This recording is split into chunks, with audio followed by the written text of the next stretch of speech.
I'm Jamie. I'm Brian. I'm Jen. Virginia. Thank you all for coming. The great outdoors. This phrase is held so dear to many people due to its reference to untouched and natural beauty. Places such as the Grand Canyon, Mount Everest, and Yellowstone are such examples of this brilliance.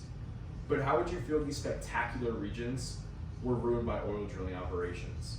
I assume most of us would be against it, and the Arctic National Wildlife Refuge in Alaska is no exception. You will hear me to refer to the Arctic National Wildlife Refuge as ANWR, and the ANWR in its more than 78,000 kilometers of natural beauty may soon be destroyed by oil drilling operations which have drastic consequences on the ANWR. From spending time researching this issue, I've learned why it is so crucial that drilling the ANWR should not be allowed. Tonight I want to discuss the importance of not allowing oil drilling in the ANWR, alternatives and solutions to drilling, and what we can do to prohibit drilling. After listening, I hope you will be convinced that drilling in the ANWR should be stopped. To start off with the negative impacts of drilling, we'll start off with health impacts. Jill E. Johnson and other authors concluded that drilling site chemicals released in the air include particulate matter, nitric oxides, and methanol, and many more. This can expose Alaskans to neurological disorders, respiratory illnesses, and even cancer. Since the ANWR is so massive and difficult to navigate, a great amount of infrastructure is going to be needed.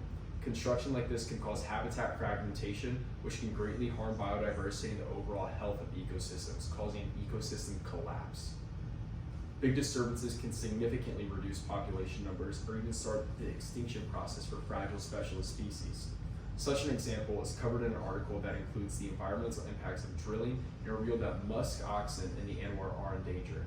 They said oil development could reduce the population of musk oxen due to dispersal and decreased calf production and survival.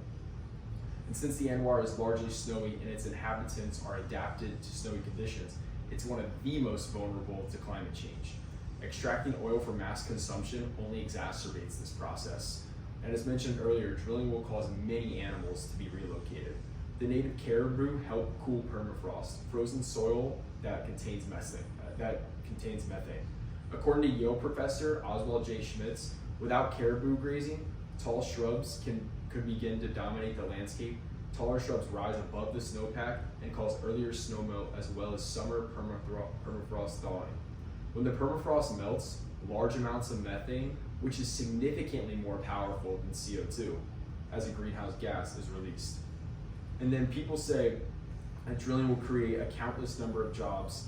And while this is true, these jobs are only going to be available for 20 to 30 years, as that's how long the oil is going to be available in ANWR. So now the problem is presented, how is it going to be fixed? Or how can it be fixed? To start off, people in support of the opening of the ANWR for drilling have true concerns about the U.S. receiving large amounts of oil from non-friendly countries. And this isn't an invalid concern either, but I want to ask the question, would we even need to extract as much oil if we invested as much in renewable energy? And while it may be expensive to implement these technologies such as solar and wind, new advances are making them drastically cheaper.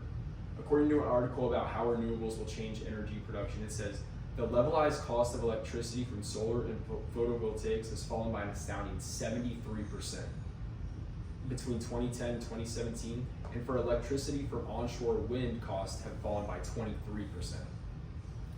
And many countries have been successfully implementing renewable technologies. Norway has led the way for renewable energy implementation and is one of the lowest carbon producers per person. A report on Norway's energy sector concluded that its extensive hydropower resources cover 92% of electricity generation, supporting an almost completely renewable-based power sector. Now I want to paint some pictures in everyone's head. I want to ask you to paint a picture in your head about what oil drilling would look like if it was in your backyard. And I want everyone to paint a picture on what it would look like if it was in the ANWR today. Now imagine how pretty that picture would be without the drilling. There would be beautiful vast green forests as far as the eye can see. So what can we do in this room? We can all work together to solve this problem. You can share what you've learned tonight with friends and family, and support and research politicians who are pushing for more renewable energy sources on both the Republican and Democrat sides of government. So in conclusion, oil drilling in the Anwar will have a drastic consequence. There are alternatives that can put a stop to it, and there are things we can all do to help. I plan to continue to research to find out how I can help it the best I can, and I urge you to do the same. Pope Francis once said, "The earth is our environment to protect and our garden to tend to." Let's tend to our garden. Let's preserve the natural, untouched beauty of the Anwar and the great outdoors. Thank you.